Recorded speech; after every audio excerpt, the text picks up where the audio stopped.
Hi. അങ്ങനെ കുറച്ച് നാളുകൾക്ക് ശേഷം ഞങ്ങൾക്ക് രണ്ടുപേർക്കും ഒരുമിച്ചൊരു ഹോളിഡേ കിട്ടി. എന്നാൽ പിന്നെ ലണ്ടൻ വരെ ഒന്ന് പോയാലോ? ലണ്ടനിൽ പോവാണെന്ന് പറഞ്ഞിട്ട് ഇതെന്താ കുക്കറി ഷോ ആണെന്ന് വിചാരിക്കുന്നുണ്ടാവൂല്ലേ? നോ ഗൈസ്, ഇത് പോകുന്നതിന് മുമ്പുള്ള ചെറിയൊരു പ്രിപ്പറേഷനാണ്. ഇതെന്തിനാണെന്ന് നമുക്ക് വഴിയെ മനസ്സിലാവും.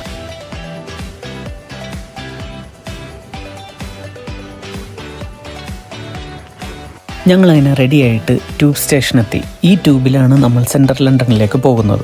ഇവിടെ മെട്രോയ്ക്ക് ട്യൂബ് എന്നാണ് പറയുന്നത്.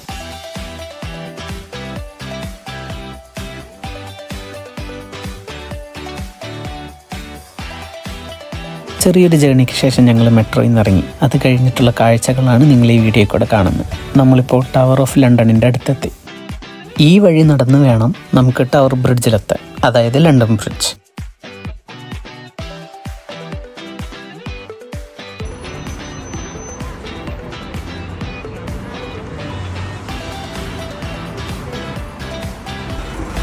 ദാ പോകുന്നു ലണ്ടനിലെ ഐക്കോണിക് ഡബിൾ ഡെക്കർ ബസ്.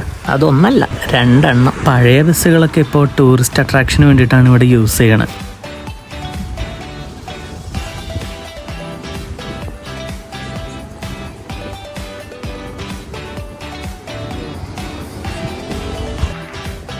അങ്ങനെ ലാസ്റ്റ് ഞങ്ങൾ ലണ്ടൻ ബ്രിഡ്ജിലെത്തി. ഇവിടെ നല്ല കാറ്റും നല്ല തണുപ്പുണ്ട്.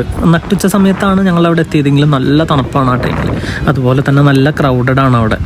ഞങ്ങൾക്ക് അത്യാവശ്യം നല്ല രീതിയിൽ ഫോട്ടോ ഒക്കെ എടുക്കാമെന്ന് ഓർത്തായിരുന്നു. പക്ഷെ ക്രൗഡഡ് കാരണം അത്രയ്ക്ക് അങ്ങോട്ട് ഫോട്ടോസ് ഒന്നും എടുക്കാൻ പറ്റിയില്ല.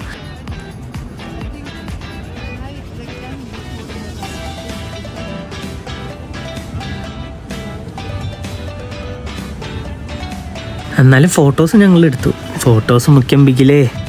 ഇതേ ഇരിക്കണം നമ്മൾ രാവിലെ ഉണ്ടാക്കിയ ബിരിയാണി. ഇപ്പം മനസ്സിലായില്ല ഞങ്ങൾ രാവിലെ തന്നെ എന്തിനാണ് ബിരിയാണി ഉണ്ടാക്കിക്കൊണ്ടിരുന്നതെന്ന്. ലണ്ടൻ ബ്രിഡ്ജിൻ്റെ അടുത്ത് എവിടെയാണ് നല്ല അടിപൊളി മലയാളി റെസ്റ്റോറൻ്റ് ഉള്ളത് അല്ലെങ്കിൽ കേരള റെസ്റ്റോറൻ്റ് ഉള്ളതെന്ന് ഞങ്ങൾക്കറിയില്ല. അതുകൊണ്ടാണ് ഞങ്ങൾ വീട്ടിൽ നിന്ന് ഉണ്ടാക്കിക്കൊണ്ടു വന്നത്.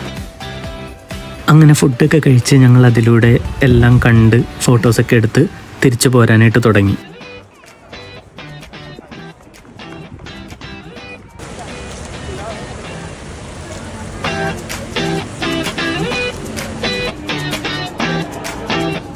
ഓൾമോസ്റ്റ് നൈറ്റ് ആവാറായി. അപ്പോൾ നമുക്ക് എന്തായാലും ഇനി വീട്ടിലേക്ക് തിരിക്കാം.